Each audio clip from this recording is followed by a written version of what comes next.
Welcome back, dear students. In this video we are trying to summarize all the equations that we have used to solve the numerical problem which are associated with the Bohr's atomic model.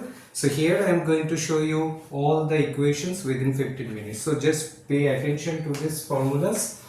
These are the probable questions they can ask you, and to obtain the answer of those questions we need to use this equation. So I hope that by this time you are already aware about this equation. So here this is a summarization of that. So first let's say radius of an atom. To get the radius of an orbit, the radius of an orbit, which may be n1, n2 or n3, whatsoever it is, so that can be obtained by using this equation. Here you can see Rn, which is equal to 0.529 into n square divided by z. Z is the atomic number and it will come in the angstrom unit. Okay, so this is if they are asking a question associated with the radius of an orbit, you can directly get that radius by using this equation. Second one, they can also ask you what is the velocity of that electron in a given orbit. So to obtain that value we need to use this equation. Vn, the velocity of the electron in the nth orbit, which is 2.18 into 10 to the power 6 into n by z, and the unit will be meter second inverse. So this is how we can get the value of the velocity. The third one, to find out the number of revolution in the nth orbit for an electron. How we can get it? For that we need two things. We need to get the periphery of that, circumference of that orbit, and the velocity of that electron. So this is very simple. This is the number of revolution, that is Vn divided by 2 pi Rn, and if you provide all the values of this, you will get that it will come as 0.657 into 10 to the power 16 z square divided by n cube. N is the number of the orbit and z is the atomic number, as you know that one. Similarly, they can ask you how much time is needed. So if they are asking how much time is needed, you can easily get it. You need to divide 2 pi Rn with the velocity of that electron. If you can remember this one, you can directly put this value. It is 1.53 into 10 to the power minus 16 n cube by z square, and the unit is in the second. Then let us come to the fourth one, the number of waves per revolution made by an electron. This is also a pretty straightforward question. So if you want to find out the number of waves that is associated with that electron, you can simply get that value by using this equation. 2 pi Rn, Rn mean the radius of the orbit in which the electron is residing, divided by lambda. If you are simplifying it, ultimately you will end up with the value of n. That means if somebody is asking you how many number of waves of per revolution is there for an electron in a given orbit, the answer will be the number of that orbit. That may be 1, that may be 2 or 3, that depends on in which orbit the electron is revolving. Okay, so this is how to get the number of waves per revolution. Then we'll come to the emission and absorption spectra. You already have seen that this type of problems are very much abundant. We'll definitely find this type of numerical problem. So here the wave number, which is equal to 1 by lambda, that we know. And how to get this value? By using the reduced Rydberg constant, multiply it with the atomic number square, and then 1 by nf, that means the final orbit where the electron is coming, square, minus 1 by ni, that means the initial orbit, square. Okay, and the value for the Rydberg constant, reduced Rydberg constant, is 109677.76 centimeter inverse.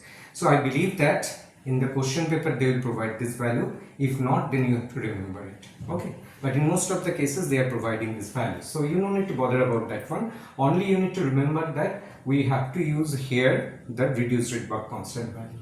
If you want to calculate the frequency, this is the frequency, this is the wave number, this is the wavelength. Okay, so for calculating the frequency directly you can use this equation. 3.92 into 10 to the power 15, 1 by nf, that is the final, square, minus 1 by ni square.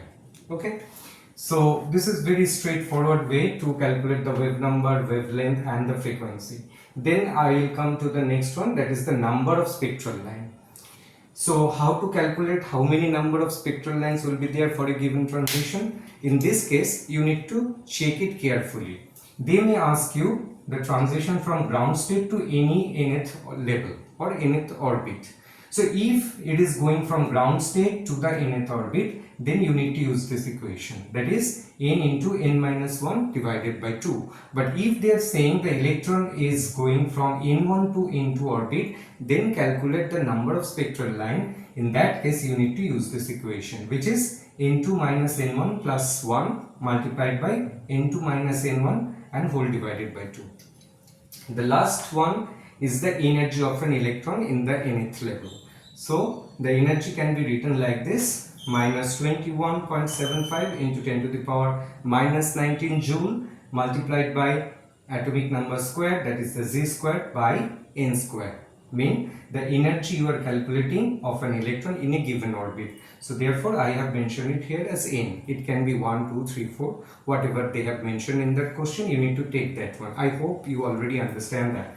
Now along with these 7 equations which are good enough to solve any type of a numerical problem associated with the Bohr's model, along with this we need to remember this conversion, because certain time they are asking the answer in electron volt unit. Therefore I mentioned here the unit conversion. 1 electron volt is equal to 1.602 into 10 to the power minus 19 joule, or 1.602 into 10 to the power minus 12 arc. So this is all the equations, those which we need to use to get an answer of a numerical problem. And in previous videos I have showed you how to solve different type of a numerical problem, and you have seen that on those videos I have used some one of this equation to get the answer of the given problem. So that's all for this video. This is a very small video. Here I just summarize all the equations that are needed to solve numerical problem associated with the Bohr's atomic model.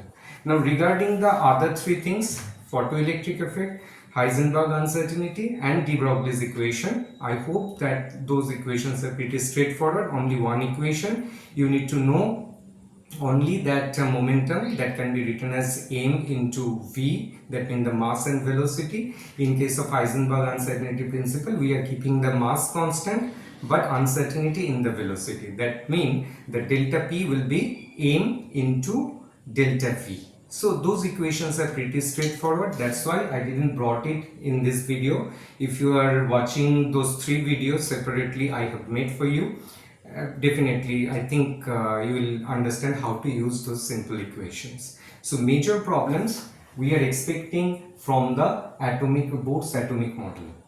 So along with this equation, if you have a difficulty to understand how this equation is coming, then put your comment in the comment box. I'll address those questions, or I'll make separate videos to show you how these equations are coming, because that is not the part of this video. If anybody needs that one, please let me know. Put a comment in the comment box. I'll address that one. So along with this equation, only 7 equations are there. Okay.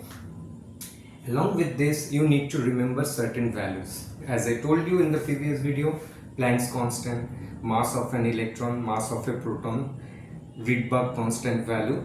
If you know, another one is the velocity of light. So these 5 things you need to remember, and I believe that they will provide those values. But if they are not providing, then you need to remember those values and you have to use it to get the answer of those numerical problems. So it is very simple, very straightforward. There is no difficulty to solve this numerical problem. I hope all the previous videos and this video will help you to understand how to solve the numerical problem associated with the Bohr's atomic model.